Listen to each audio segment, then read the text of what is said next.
Good afternoon and welcome to the UKAI webinar. I'm delighted to have as a special speaker today, Maurice Button. Maurice is the Chief Executive at City and Financial Global, and we're going to be talking around a range of topics related to AI and the financial services. So first of all, Maurice, welcome to the webinar this afternoon. A great pleasure to be with you, Tim. Well, thanks very much. And I wonder whether we could just kick off by finding out a little bit more around you. And could you give us a bit of the sort of background to City and Financial, maybe a bit about your background too, and then we could get into some of the meatier questions around finance and data and AI. Sure. My background, well, the first part of my career was in investment banking with Lazarus and Rothschilds on M&A, cross-border stuff, privatizations and things of that kind.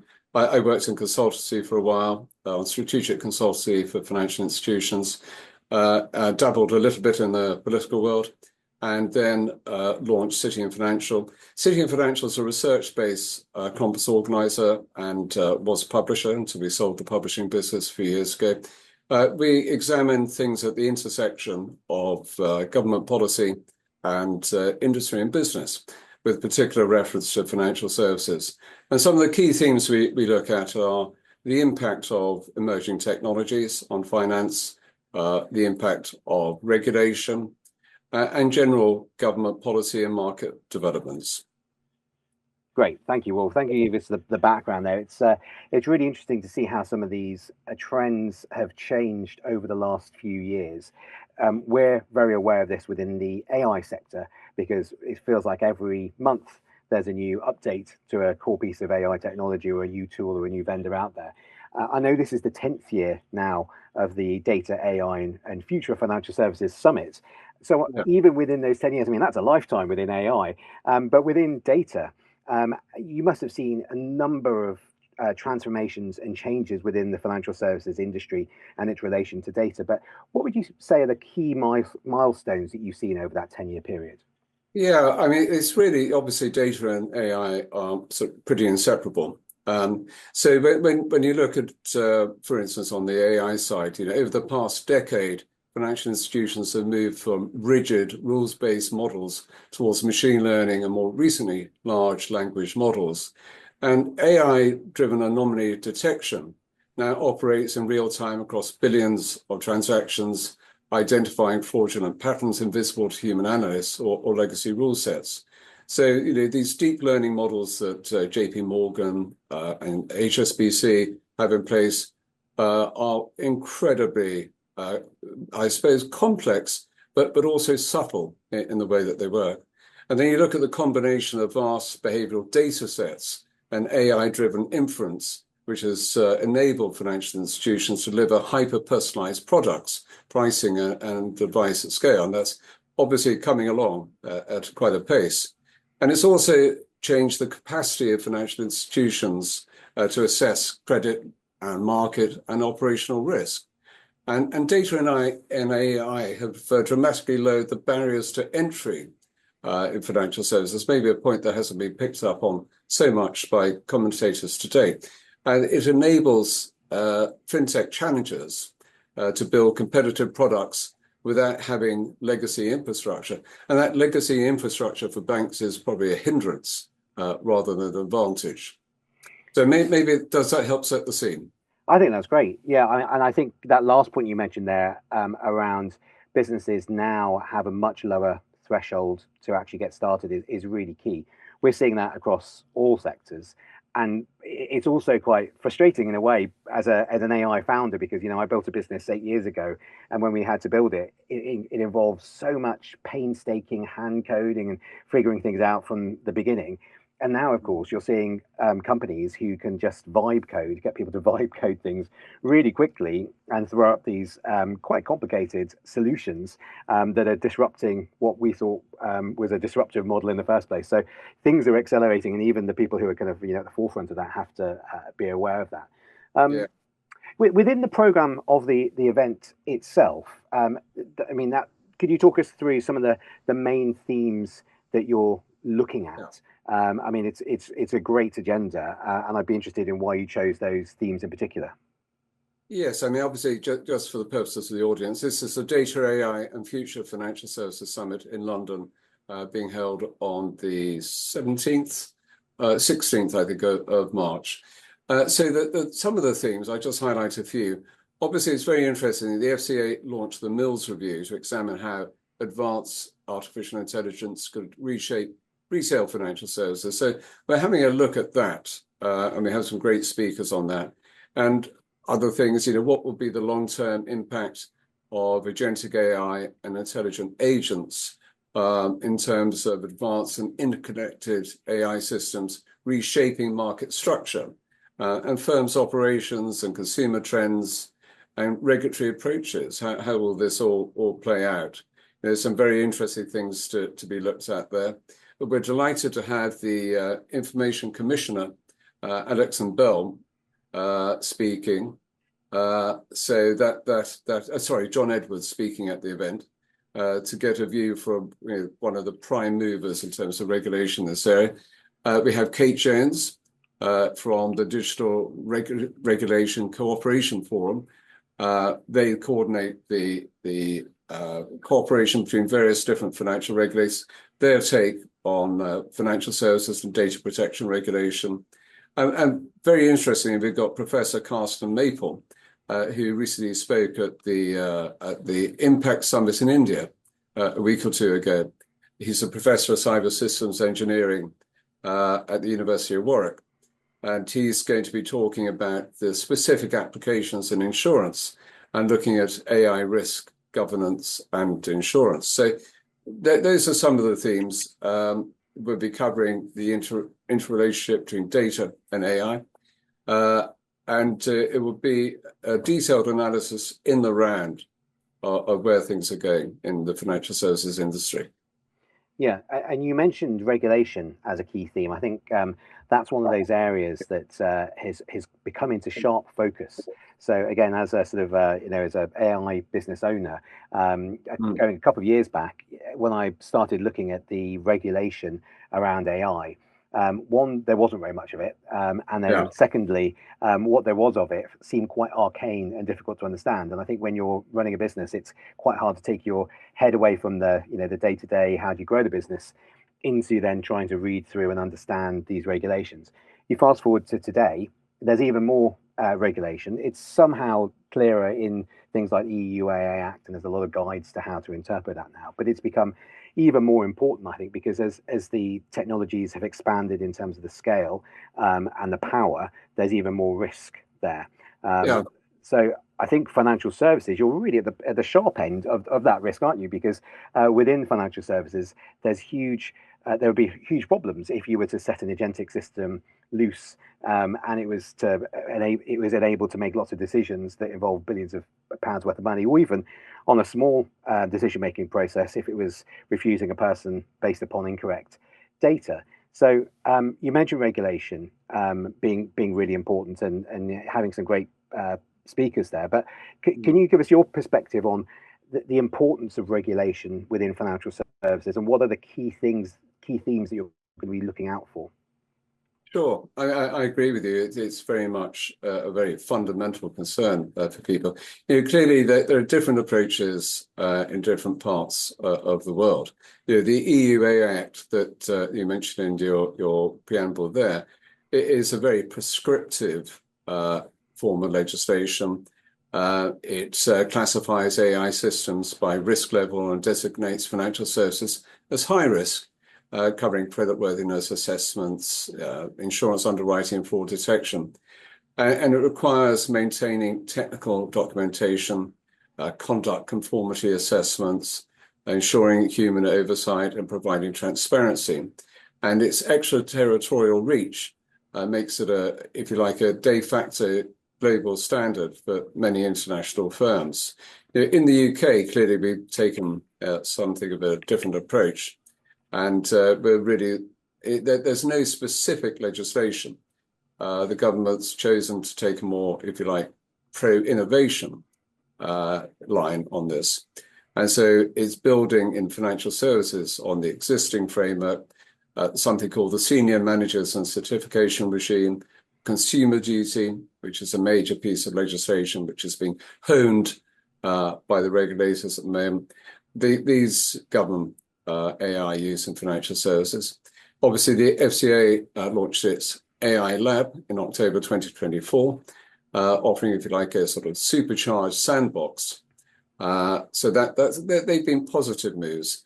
But the Treasury Committee in January of this year were concerned that regulators had taken an insufficiently proactive approach. So we'll see whether that has much of an impact. And of course, there's a challenge across jurisdictions because there's if you like, a conflict between the opacity of advanced AI models and the accountability requirements on financial regulation. And there's a focus here in financial services in the UK and elsewhere on concentration risk, on relying on a small number of US technology firms. What if there's a major outage, as we've witnessed in other areas in the past? And I suppose another part of this is there's a focus on the impact on consumers in particular, including the most vulnerable, which is absolutely right. So, a number of different interesting themes there. Yeah, wow. I mean, we could do a whole conference just on that theme, I think, alone, couldn't we? Strangely, we do. Every year we hold, the next one, in fact, is on, I think, October the 1st, on AI regulation, where we draw together these threads of AI regulation across the world. So we look at the EU, we look at the UK, we look at the US, we look at the Far East and the Middle East. And it's fascinating to see how they split between prescriptive, largely EU-type model, and innovation-driven US-UK. Yeah, and it's that tension I was mentioning before as well about a lot of the companies which are driving the growth in AI are smaller, younger companies who don't understand the risks and the challenges as well as a larger financial services company would. So I think that's part of the tension here is that you've got the speed and the sort of scale of those companies. But just to pick up on some of the other things you were mentioning there, I think it was really interesting. You mentioned the sandbox, the growth labs, which have been established there. A lot of other industries are now looking at the financial services industry to try and learn from what they have got right. And there are a number of things that they've got right. So sandboxes, the federated databases, synthetic data. There's a range of these areas that financial services have been pioneering out of necessity. But now other industries, whether it be health or defense or life sciences, can actually sort of learn a lot where they're also regulated, and they can learn from what the financial services sector have done. Also interesting to hear you talk about the sort of the regulators. You mentioned a few of them, and that certainly mirrors what we're seeing as well. That it appears that the government isn't going to be pushing forward with a new bill, but their sort of plan seems to be to empower existing regulators to enforce existing regulations more, which I think makes a lot of sense. And we're certainly seeing a lot more people being hired into those regulators coming from an AI background, and they're engaging with us a lot to ask questions. So there certainly seems that they are starting to staff up for that approach. Yeah, I think it's fair to say that the success of AI is very important for the government's growth agenda. Here is an area where I'm sure we're going to move on to this later, but where we have a certain number of key strengths, and the economy is in need of growth areas. AI represents a major opportunity for the UK. Yes.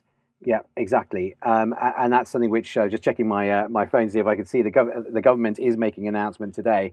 I can't multitask well enough, but I know that when they pre-released it, they were talking about putting AI at the heart of the Chancellor's economic growth message, and it has been at the heart of what they're doing over the last year or so as well. So just to move on to talking around culture, because that's a word that we are really keen on talking about at UK AI.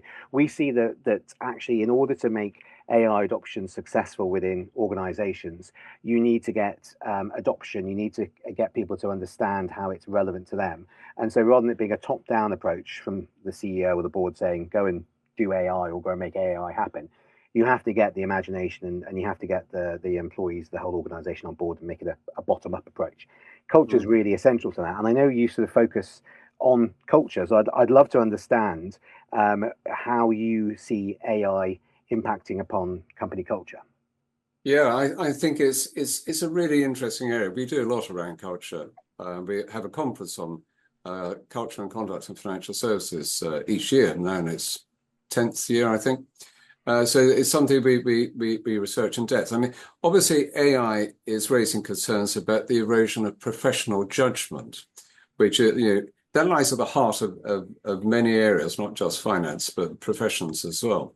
And historically, for instance, in financial services, junior professionals in finance develop their capabilities through foundational tasks such as building models, conducting due diligence, doing the spreadsheets, preparing presentations, doing pitch books.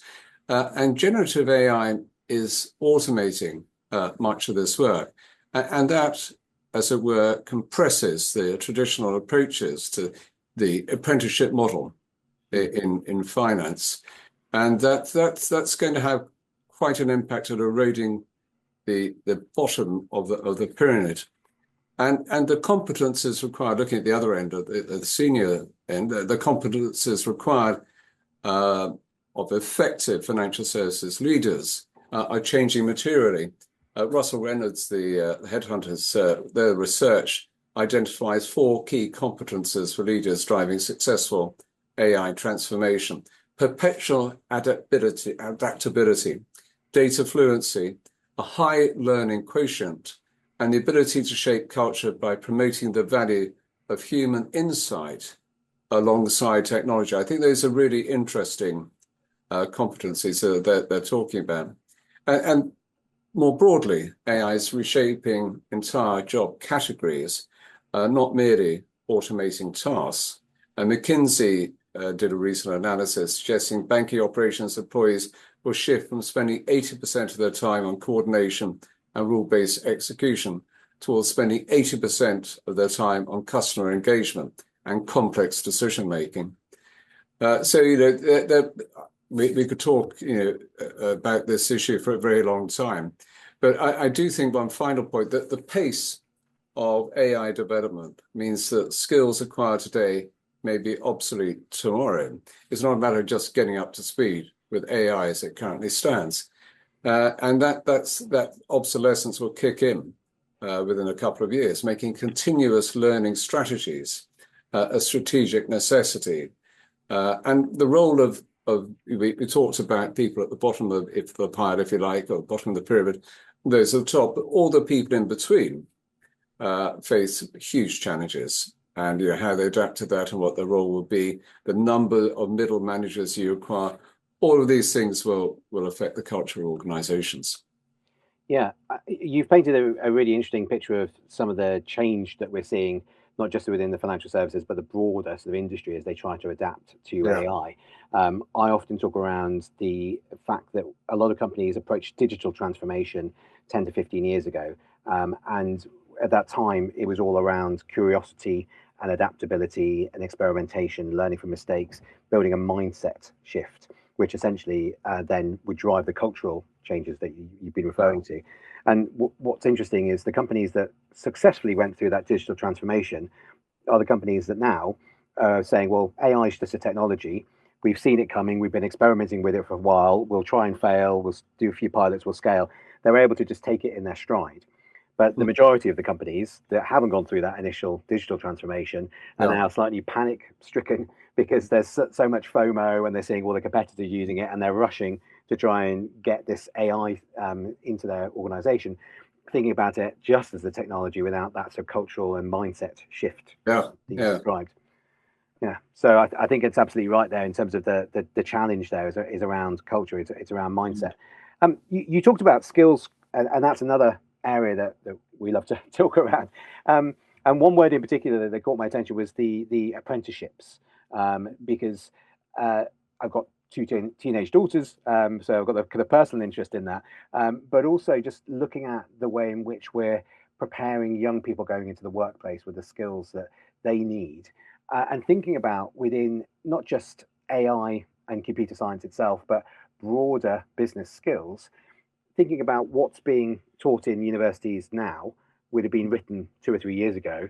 And then by the time someone's actually studied for 2 or 3 years in university, that potentially means a lot of that content is 6 or 7 years out of date potentially. Yeah. Whereas you compare that to apprenticeships, and actually it's right up to the minute. And not only is it up to the minute, but it's the business literally saying, these are the things we need you to learn, then go and learn how to do those. And it just feels like a much more sort of efficient, short-circuiting the difference between what businesses need and what's being taught.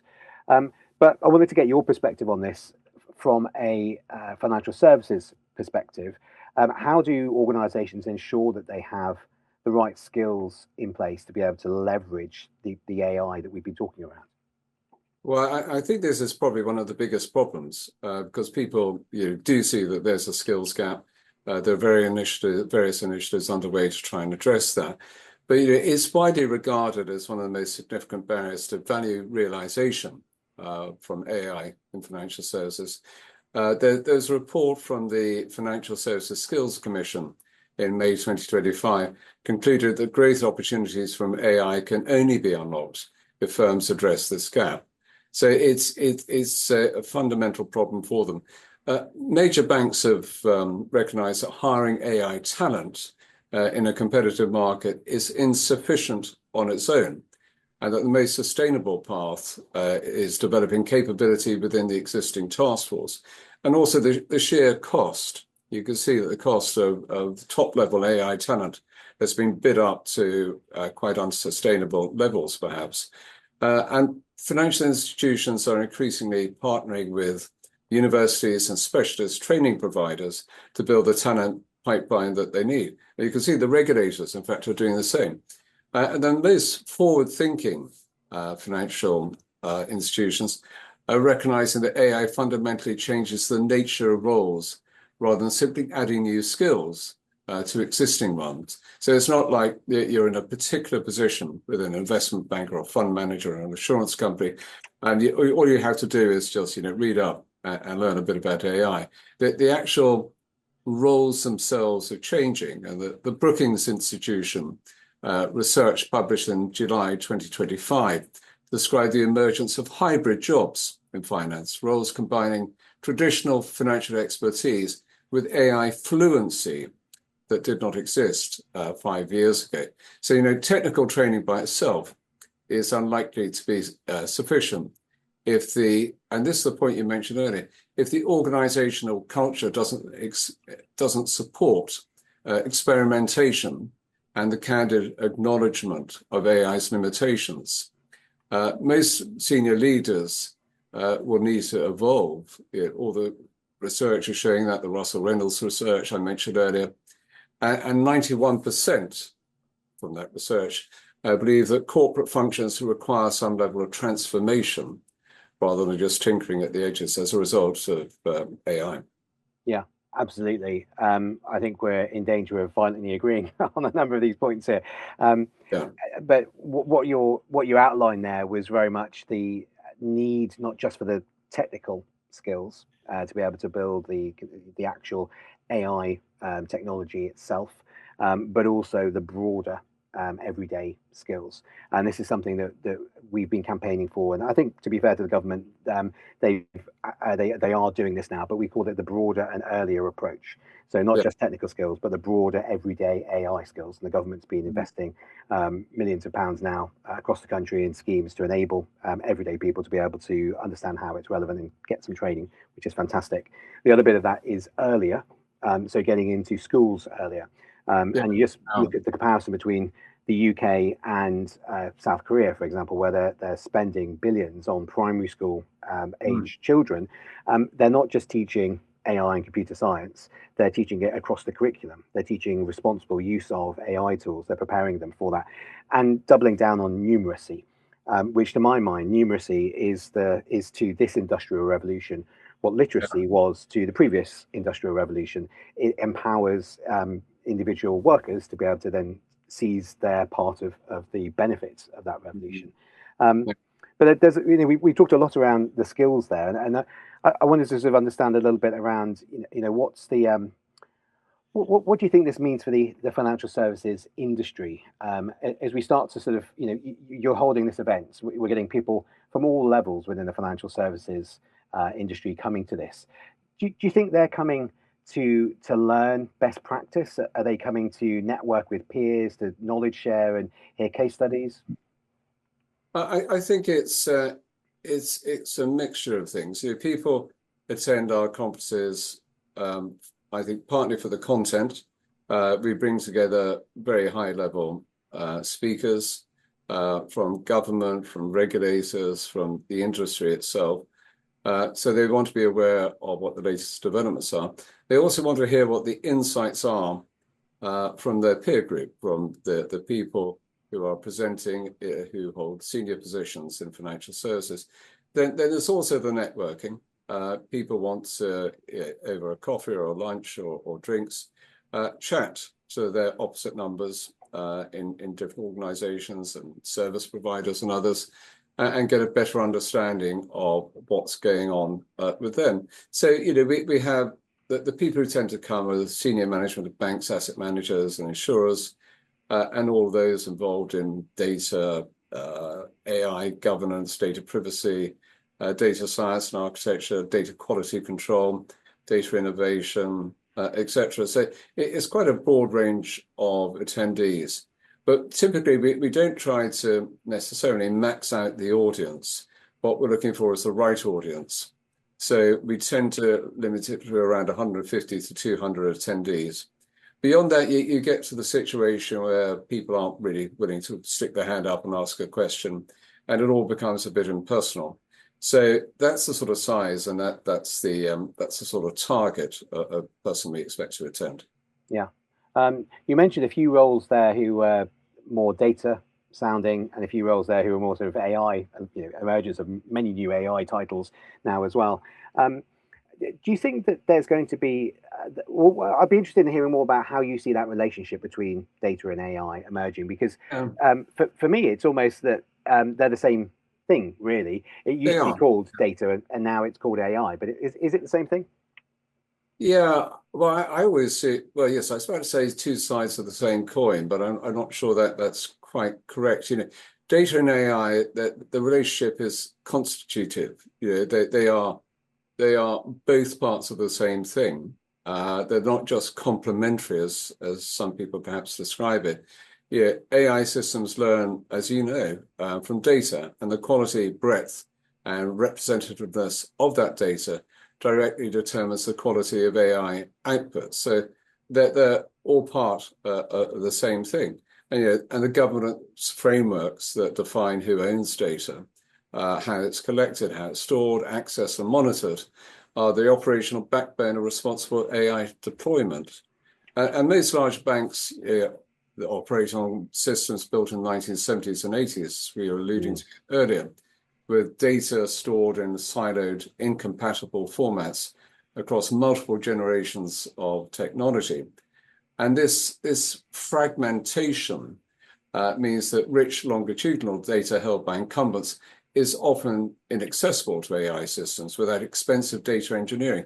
So that there's a need for such organizations, legacy banks, to really rework their systems to optimize how the data can be presented and used, you know, by machine learning with a view to deployment through AI. And you know, on one hand, it's an advantage for banks. They have all that data, but the problem is in accessing it when it exists in these old systems which are cobbled together. And increasingly, clearly, they turn to the cloud to try and find, you know, easy solutions to bring that data together. But there's still many processes to go through before you can do that. So it's, I think we mentioned earlier this idea of concentration risk, which the regulators, the FCA and others are particularly focusing on, because there's this small number of dominant cloud providers dealing with, you know, many players across the financial system. And that concentration risk is obviously something which people are very alert to. Yeah, and just a quick point on that, you know, as UKAI, we have a number of businesses who are our members who are building out British solutions there.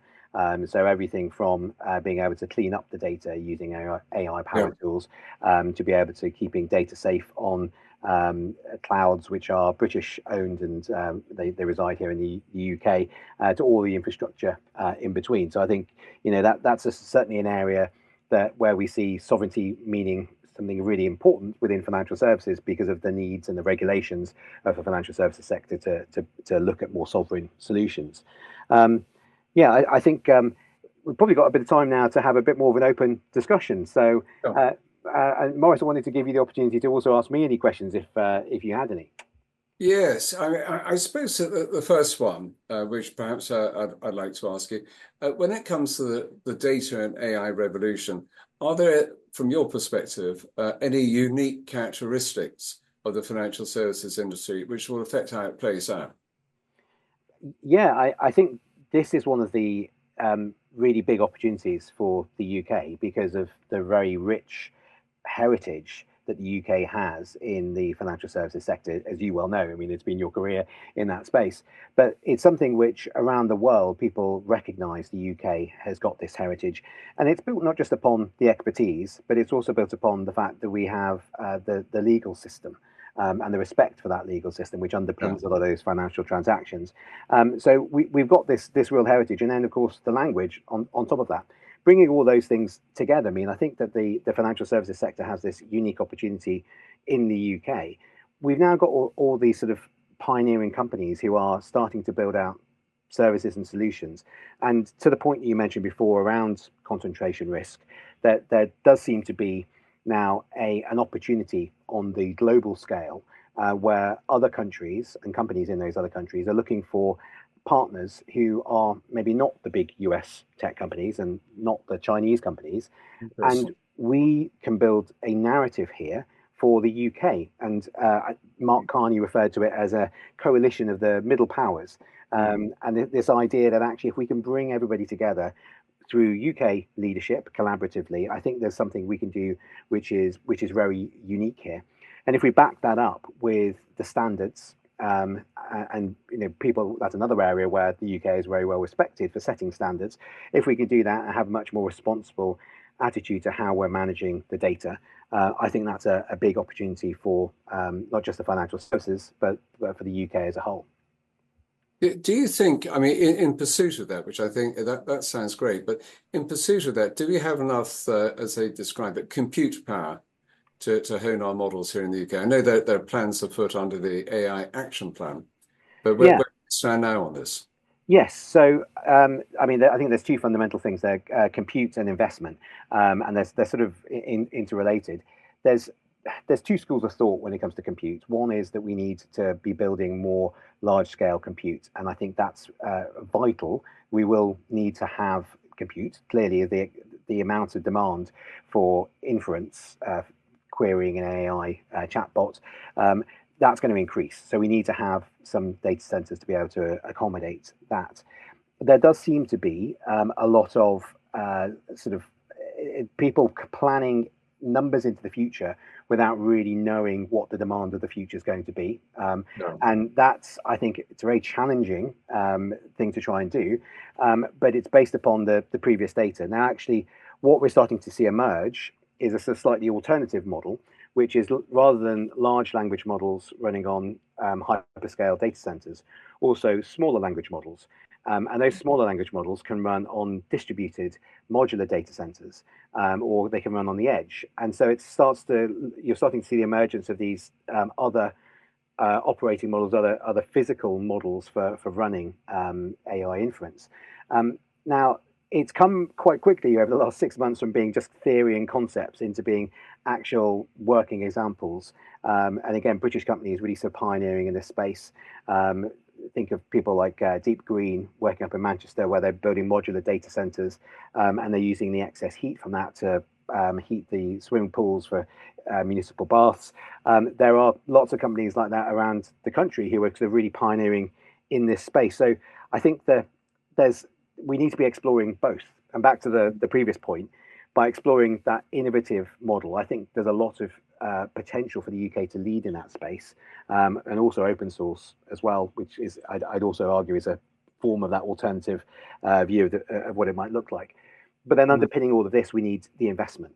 And I mean, maybe I'll come back, put a question back to you on this one because you're the financial expert here. The what I'm sensing, and I'm speaking to some investors, they're looking at the US where they would have normally invested, whether it's private equity or pensions, into the US market, and there's so much volatility and uncertainty there. They're actually looking back at the UK and starting to say maybe we should invest in the UK.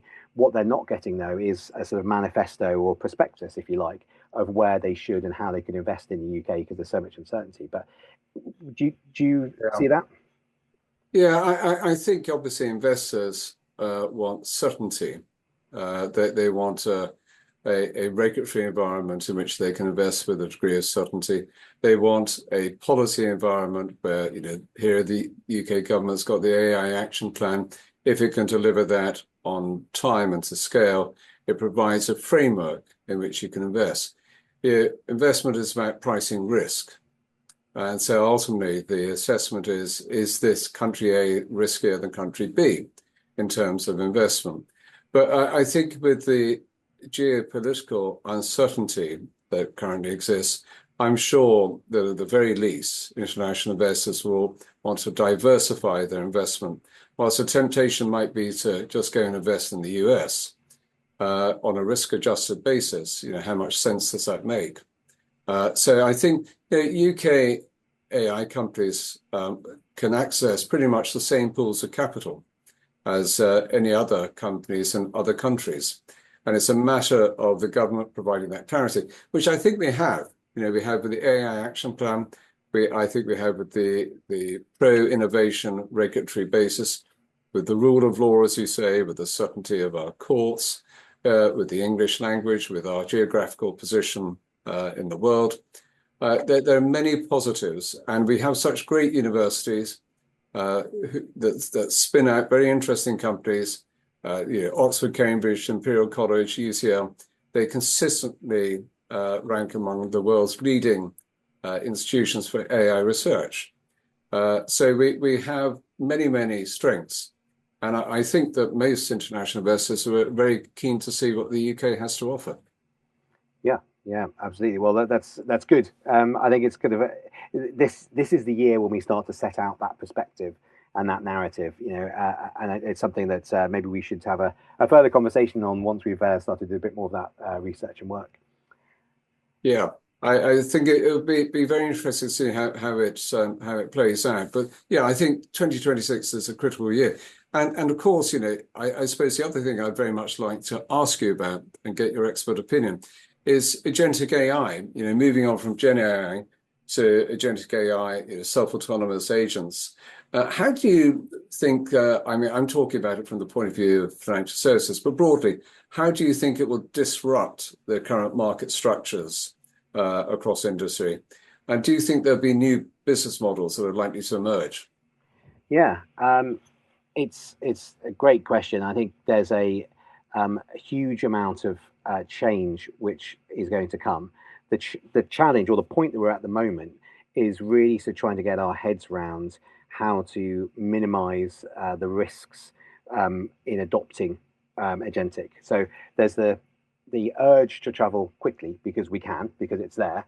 But then what we spend a lot of time talking around the cybersecurity aspect of this, and building new agentic systems onto existing tech stacks increases the risks, multiplies the risks across that sort of attack surface.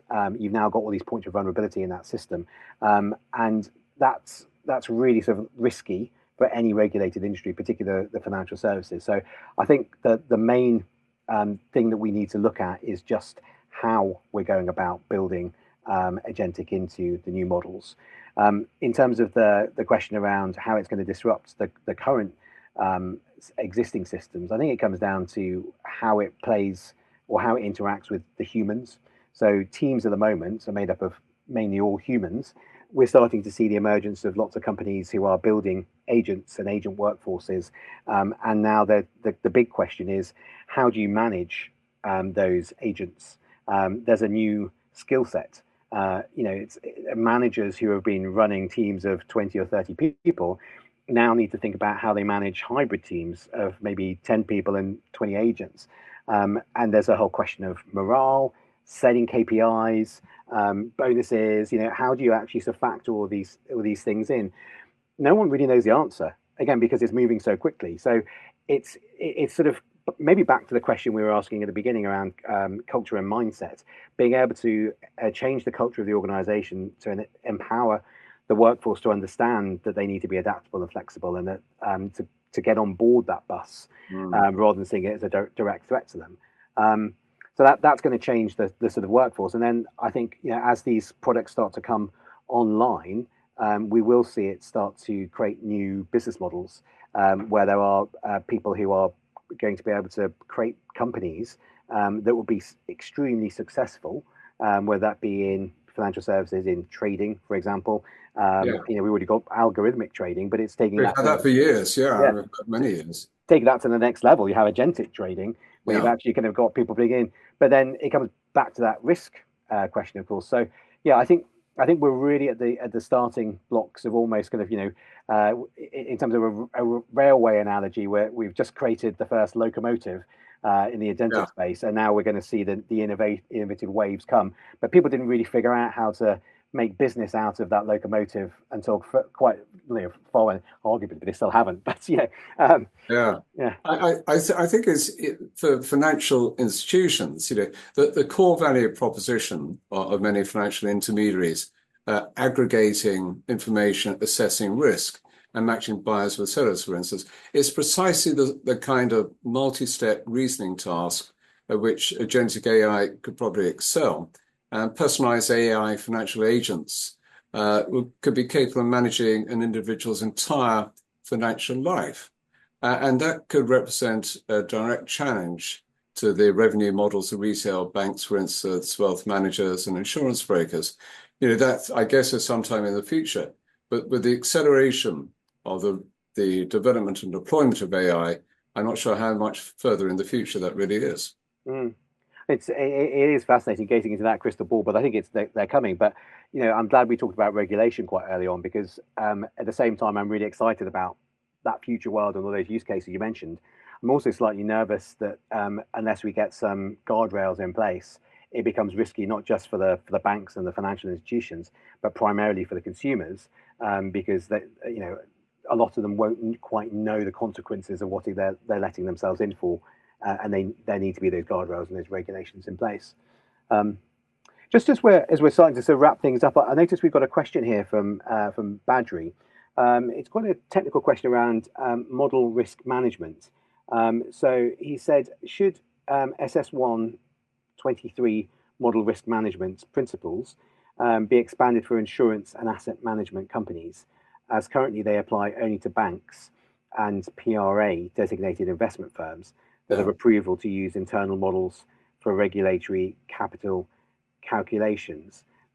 So I suppose the context there is, should some of these principles be applied more broadly? Do you know the answer to that, Maurice? Would you like to comment on that?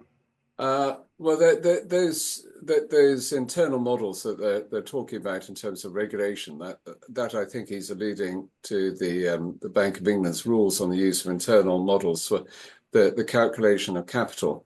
I'm not quite sure what the relationship with the AI, whether AI should be used for the calculation of those models.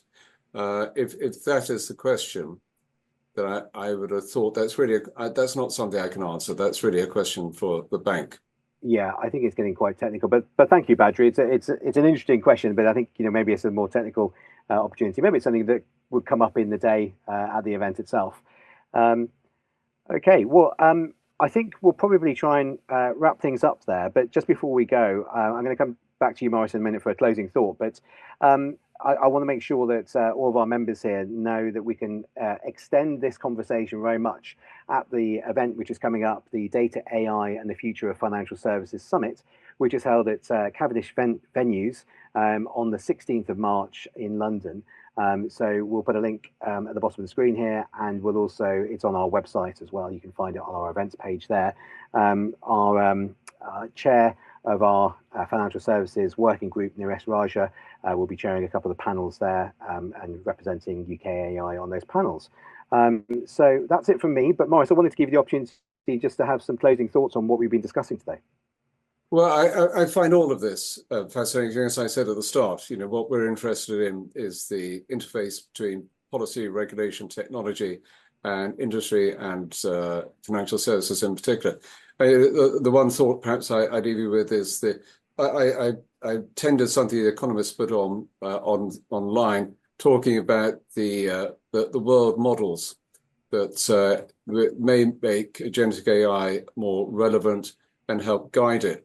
And that's a fascinating concept of developing world models. Tim, your thoughts on that, just briefly before we wrap up. I'm really glad you asked me about that, actually. It's one of my pet topics, and I was actually talking at an event this morning about it. So the idea is that the models we have at the moment are based upon text. So the models have been trained on huge data sets, but it's all mainly text and some images. And it goes in a very linear way into a model, which can then predict based upon the text it's analyzed. It can make a prediction, but it's largely text and some image based through what's called a diffusion model. So it's quite flat. I think about it as a sort of almost a two-dimensional representation of the world. Now, if you think about how children learn, babies, they will be experimenting in 3 dimensions. They'll be walking around, bouncing into things, feeling things, picking things up. And so the data which they're receiving through all of their senses is in multi-dimensions. And the way in which human intelligence develops in the brain is multi-dimensional. So it's not kind of like a discrete part of the brain is responsible for pulling in a stream of text. And a world model is trying to replicate the way in which a young baby would learn. That's the way I look at it. So world models now, they're being built by a number of companies who are trying to train models on multiple different types of data from multiple modes.